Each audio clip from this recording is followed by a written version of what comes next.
안녕하세요. 오늘은 사회 불평등 문제와 해결 방안, 특히 빈곤의 유형을 살펴보겠습니다. 빈곤의 유형의 개념을 잡고 거기에 관련된 문제까지 한번 풀어볼게요. 우리 지난 시간에 사회 이동을 배웠죠.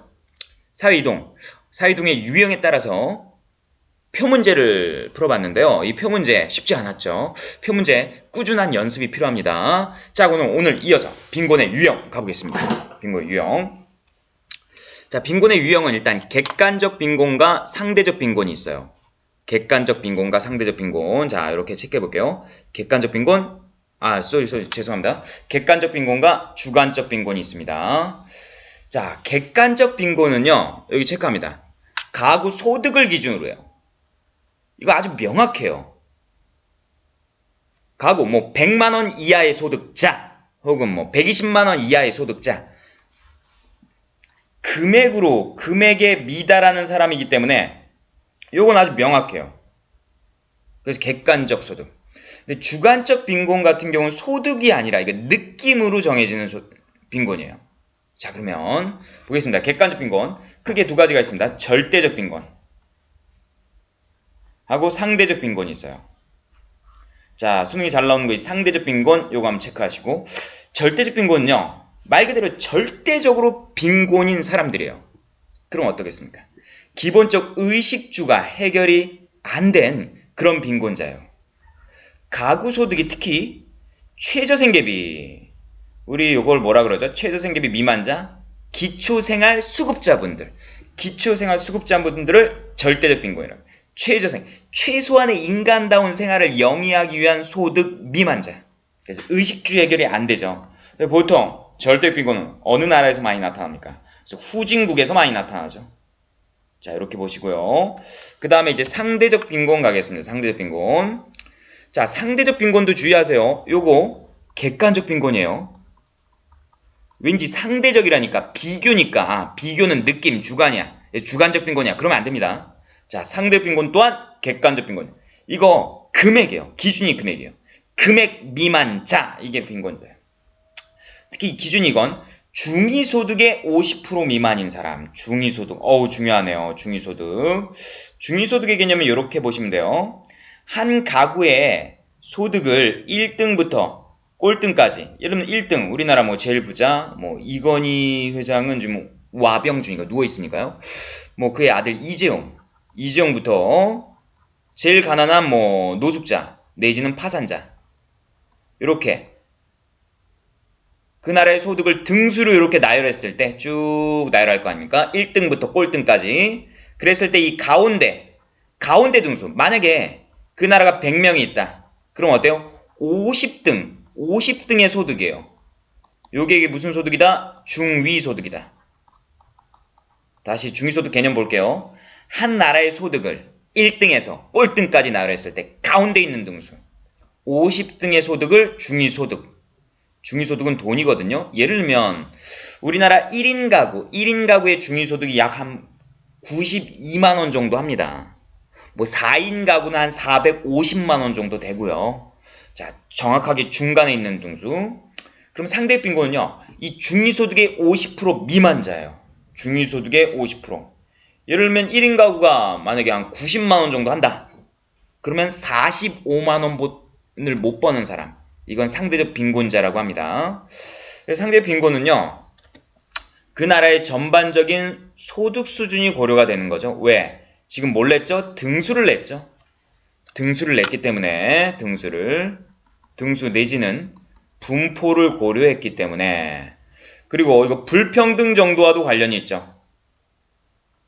소득 수준을 고려했기 때문에. 그래서 상대적 빈곤자들은, 중위소득의 50% 미만자들은 그 나라의 소득 수준이 고려됐기 때문에 상대적 박탈감도 많이 느낄 수 있어요. 아, 내가 그 나라의 가운데 소득보다 50%보다 못 벌고 있구나. 아, 나는 가난하구나. 하면 상대적 박탈감을 느낍니다.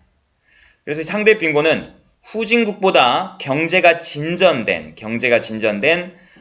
이제 개발도상국이라든지 아니면 선진국으로 나아가고 있는 선진국 초기, 이런 경제가 성장한 나라들이 많이 느끼는 게 상대적 빈곤 입니다. 자, 그 다음에 주관적 빈곤은 이거예요. 그러니까 느낌이죠. 빌 게이츠 재산이 얼마죠?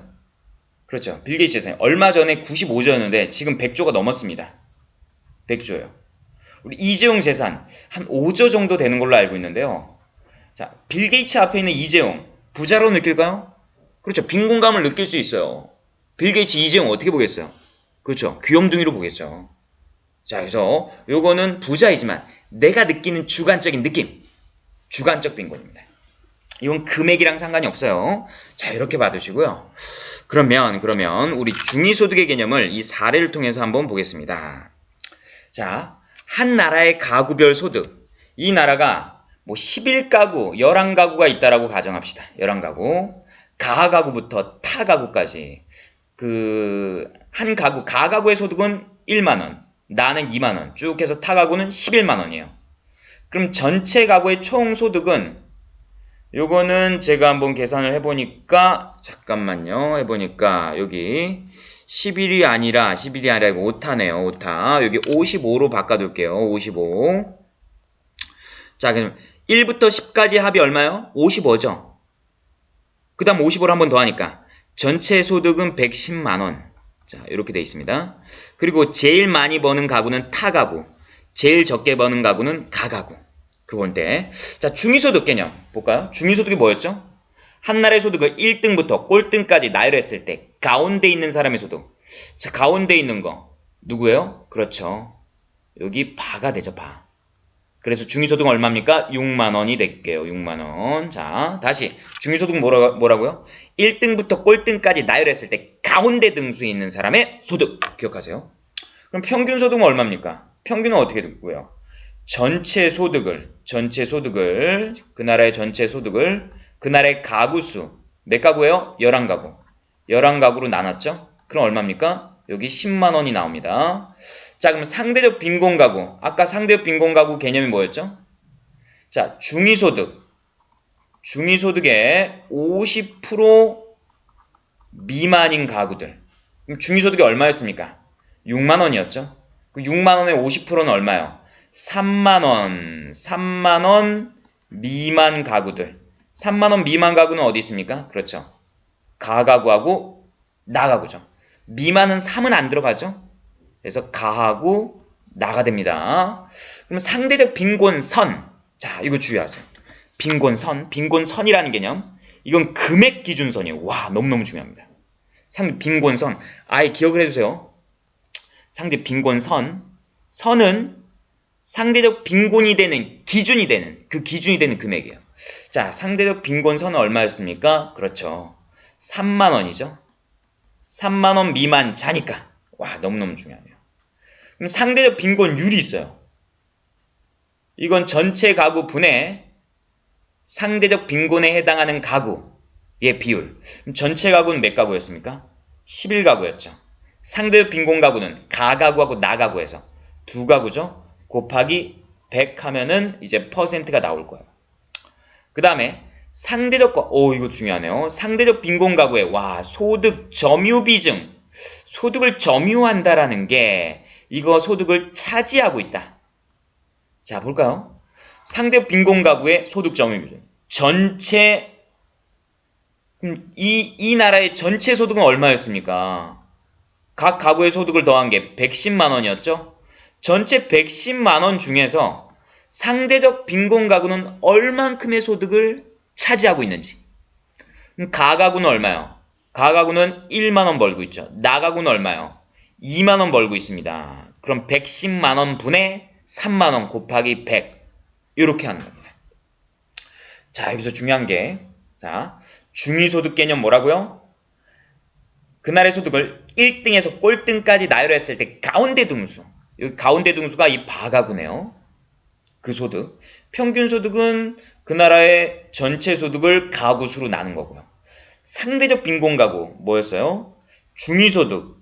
이 나라는 6만원이죠. 중위소득 50%, 6만원의 절반이니까 3만원 미만 가구. 그러니까 가가구하고 나가구가 될 거예요. 3만 미만. 그 상대 빈곤선. 금액 기준선입니다. 얼마였습니까? 6만원이 절반, 3만원 미만 가구. 상대적 빈곤 가구율은 전체 가구분의 그 가구. 상대적 빈곤 가구 소득 점유 비중. 그 나라 전체 소득분의 상대적 빈곤 가구가 얼마의 소득을 차지하고 있는지. 자, 됐습니다. 자, 그러면 우리 기출에 나왔던 선지를 좀 보겠습니다. 자, 첫 번째 볼게요. 한 나라의 특정 가구의 비율과 그 가구들의 소득 점유 비중이 같을 때, 이때 한번 볼까요? 보세요. 한 나라가 이제 1등부터 꼴등까지 소득을 등수대로 쭉 나열했어. 뭐 예를 들면 이 나라가 뭐 10가구라고 봅시다. 10가구. 10가구였는데 만약에 여기 3가구.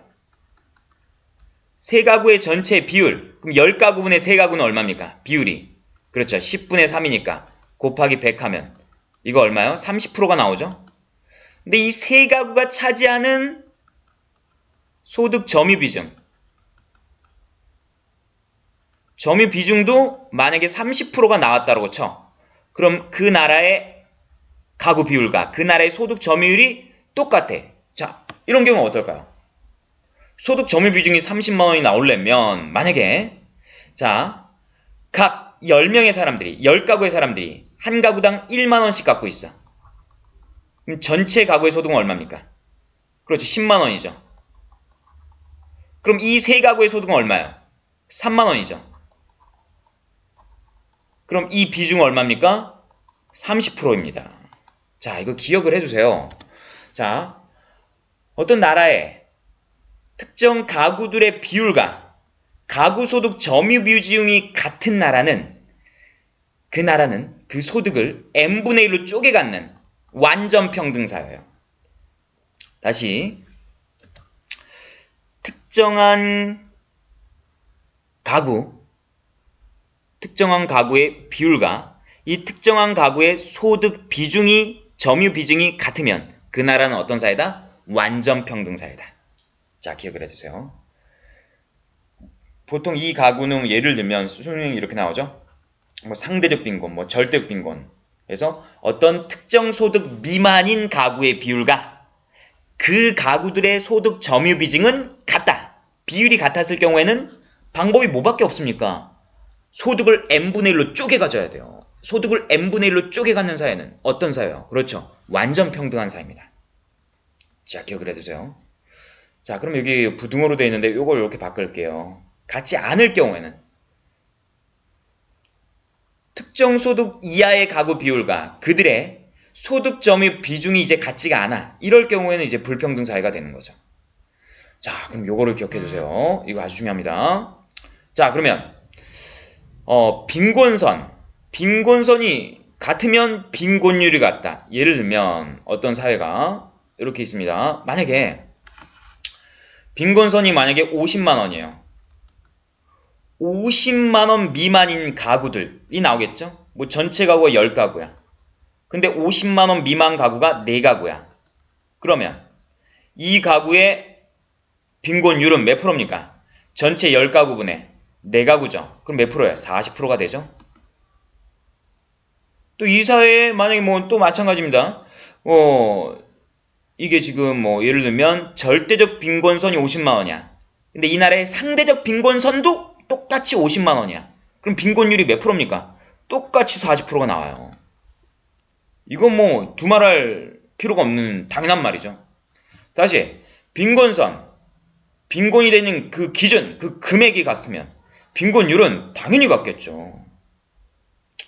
자, 그 다음에 빈곤율이 같으면 빈곤선은 거꾸로 꼭 같다고 할 수 없다. 이건 수업 시간에 해줄게요. 이건 조금 인강으로 하기가 조금 오래 걸립니다.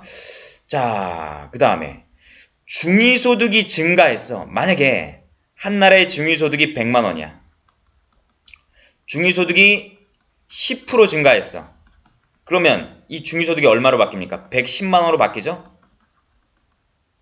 그러면 중위소득의 증가율이 10%죠. 그럼 중위소득 50%의 증가율 볼까요? 중위소득의 50%의 증가율. 예를 들어 중위소득 50%는 중위소득이 100만원이니까 50만원이야. 50만원에서 자 여기 만약에 55만 원으로 이게 커졌어. 이거 몇 프로입니까? 그렇죠. 이게 10% 증가한 거죠. 자, 그래서 중위소득의 증가율은 중위소득 50%의 증가율과 같습니다. 중위소득의 증가율은 중위소득 50%의 증가율과 같아요. 자, 이렇게 한번 받으시고요. 왜 그러냐면 보세요. 이 중위소득 50%는 중위소득을 절반한 거거든요. 그럼 중위소득의 증가율과 중위소득의 절반이 되는 증가율은 똑같은 거죠.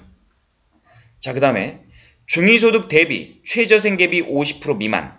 자, 요거는 좀 지우고 해보겠습니다. 자, 한 나라의 중위소득 대비 최저생계비가 50%보다 작대요. 예를 들면 이 나라의 중위소득이 색깔을 좀 바꿔볼까요? 이게 100만 원이야. 그럼 최저생계비가 이 중위소득의 50% 미만이라는 얘기야. 그럼 최저생계비는 얼마 정도 나옵니까? 약 49만 원이 나오겠죠. 50%보다 미만이니까. 예를 하나 들어볼게요. 그럼 볼게요. 중위소득의 50%. 이게 얼마요? 100만 원에 50이니까 50만 원이죠. 최저생계비 아까 예를 든 거 얼마요? 49만 원이죠. 그럼 최저생계비는 항상 중위소득의 50%보다 작겠죠. 중위소득의 50%가 개념이 뭐였습니까? 상대적 빈곤선이에요. 최저생계비는 절대적 빈곤선이에요. 그럼 이런 표현이 나오면 중위소득 대비 최저생계비가 50% 미만이다. 이런 표현은 상대적 빈곤선이 절대적 빈곤선보다 크다. 이런 개념입니다. 자, 여기 좀 어렵죠? 여기 수업 시간에 다시 한번 봐드리겠습니다. 자, 여기 좀 강의가 좀 길어졌는데요. 그럼 강의를 한번 끊고 자, 문제를 이어서 해보겠습니다.